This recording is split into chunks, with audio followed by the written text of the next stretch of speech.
Hello everyone, back at it again today with some more Epic 7 content here. Josh first. So today we got Dizzy stats. They've already been released, so we don't have to wait until the maintenance update, which is awesome.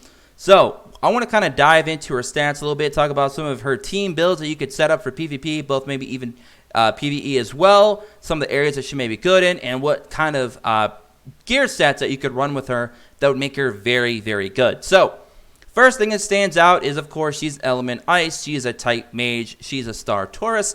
And she gets an attack devotion, of course, for everyone. Her stats are at max attack 1084, which puts her around mid-level for attack in terms of DPS dealers in the entire game. I'd say 1.2, 1.3 would put her in the higher echelon, and below 900 would put her in the more bottom tier for any kind of damage output. So she's kind of right around there in the middle, which is fine. She's not going to be in a damage dealer anyway for the most part. You're going to be using her mostly for her constant debuffing. Now, her defense at 690 is pretty reasonable. It's actually not that low. However, her HP is only 5461. So it's kind of, again, in that mid-level. It's not, bottom level, but it's not up in the higher echelon either. But all that is made up for with the fact that her base speed is 117, which actually makes her faster than Moonlight Lots. So you may actually not even run Moonlight Lots at all to bring her to the front because she's already going to outspeed him anyway. Though you could still use that combo, which we will talk about, so don't worry. She gets critical hit chance 15%, which is basically just the base. Critical hit damage 150, the base as well. Her dual attack chance obviously is only 5. Now she does pick up 18% effectiveness and effect resistance. So thankfully, unlike what they did with Biken, Smilegate, I'm looking at you, they actually gave her a nice chunk of effectiveness for her awakenings, which is really, really good. It's going to be great for her because that's what she actually is going to need. That and speed, obviously. All right. We already know her skills.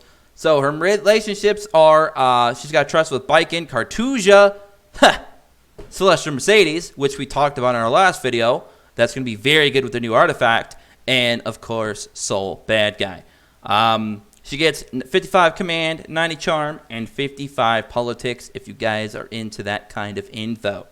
So, best type of gear set for her is obviously going to be just the same as Moonlight Lots. You're going to build her exactly the same way you build Moonlight Lots. Speed and effectiveness. You want to get over 220, 230 speed on her if you can, and try to get her around, I'd say 80 to 100% plus effectiveness. That's where I would put Dizzy to be on the safe side because you got to be wary of the effect resistance meta that's going to be slowly trickling down from the higher ranks already of PvP and working its way down.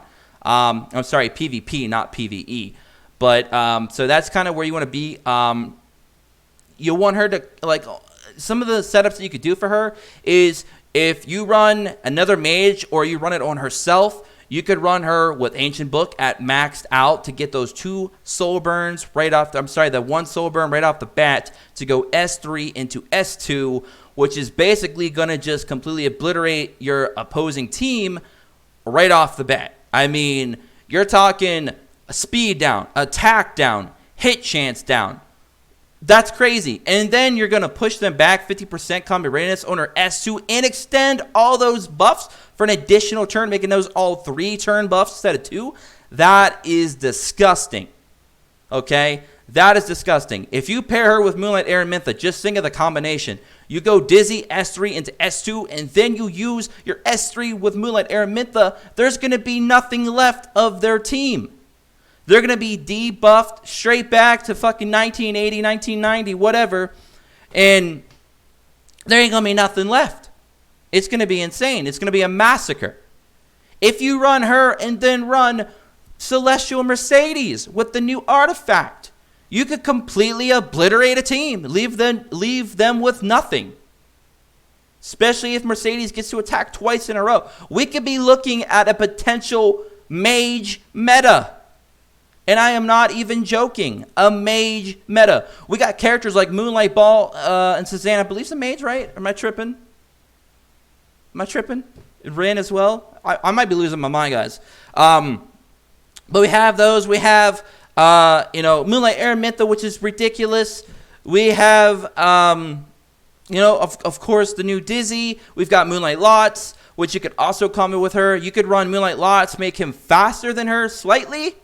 Or you can make her faster, let her go S3, then go into Moonlight Lots, use Moonlight Lots' S3 in silence, or you can just use his S2, push Dizzy back to the front, use her S2, pushing everybody back again, then go into Moonlight Araminta, okay? Or you can go into one of your AoE defense breakers like Bellona, for example, or you got a Celestial Mercedes. I mean, there's so many ridiculous combos you could do with just mages alone. And I am not joking. The mage meta is legit in PvP. Okay? That is insane. Now, that's just some combos. Of course, you could run her with... hell, you could run her and Biken together and still be a crazy combo.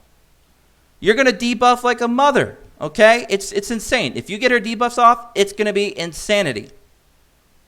Insanity. She has a lot of different crazy debuffs all wrapped into one skill. On top of her S2 doing that combat readiness push. And she's faster than Shadow Rose. Faster than Moonlight Lots. And as fast as Judith. So, woo! You're talking some crazy shenanigans right there with Dizzy in PvP. She's definitely going to be a top tier PvP unit if she doesn't run into too much effect resistance or immunity sets. And if you do, you could pair her up with Gerardo. Our Lord and Savior Gerardo. Okay? One Punch Man. He's going to come in and obliterate that. He's going to get that BS out the way. And Dizzy's going to come in and say, this is what's up. Okay? Those things are going to happen in PvP now. So, is Dizzy going to be the start of a new E-Resist revolution amongst PvP? Possibly. Because if you pair her up with some other crazy mage shenanigans, and I feel like a lot of people's going to be like, okay, F this, I'm going to go farm Banshee with my new Biken, and I'm going to get effect resistance sets and put on everything because Dizzy keeps coming in and tilting me back to 1980, 1990. Maybe even further back. Whenever you were born.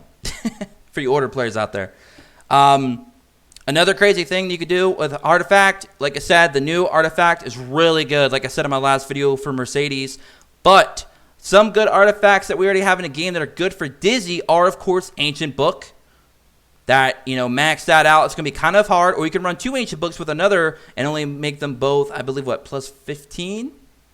Plus 15 should do it. I think there'd be 10 souls each. Perhaps you could do that. It's kind of a waste of an artifact if you do it that way, though, sadly. You could run her with Sire Ren to just mass spam debuffs left and right like crazy, which I feel might be her better artifact, to be honest, if you run her with another mage that already has Ancient Book. If you don't, then Ancient Book might be the way to go. And there's also Caladra if you think that you're going to get squeeze any kind of damage out of her from her S1, which already gives you additional damage upon a debuffed opponent. So if you run Caladra, that'll just stack on top of that. So you could run that as well. So those are some really good mage artifacts that you could run. I think there's Abyssal Crown too. If you want to go like more stun with Moonlight Araminta, you just stun. Just make sure you stun everything, right? So there's a few options, but I mean, for the most part, PvP, she seems really, really good as long as you don't run into too much effect resistance problems or immunity set. If you find ways to deal with that or get around that, then she's going to be amazing. Now in PvE, what is she going to do? In PvE, I feel like she's going to do pretty good against Wyvern because of the fact that her S3 will spam enough will give you enough debuffs if he doesn't resist it to actually lower his attack damage, which allows you to run more of a DPS heavy Wyvern 11 team for speed over the more stall factor where you're running a strong tank with a healer. So that would be one thing that you could do with her. Of course, her S2 won't do anything against Wyvern except extend his debuffs, but it won't give him a combat readiness deduction because he's immune to that, sadly.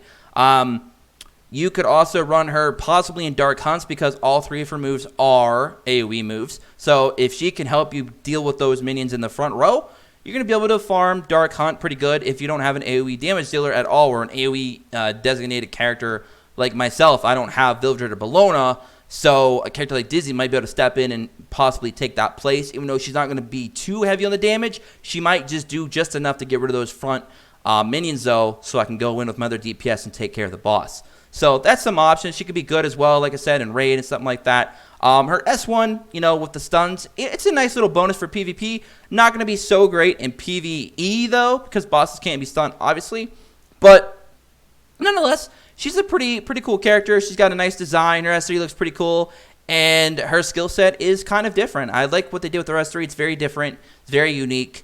I don't know, but you guys let me know what you guys think. Hopefully I help some of you out with suggestions on how to build up your Dizzy, what you could do with her. Like I said, I'm just still trying to process everything. Between the last video and this video, Dizzy's just so unique that there's just a lot of different things going through my head at once that I could do with her. Nothing perverted, guys. Calm down now. We're playing a video game. This isn't porn. But anyways, I'm going to let you guys go with that. Hope you guys all enjoyed. Please subscribe if you're new. Comment below what you guys think. And drop a like. And join us in Discord so we can keep the conversation going before and after the video, which you can find in the description below. Until next time, if you guys have an awesome day wherever you are. Peace.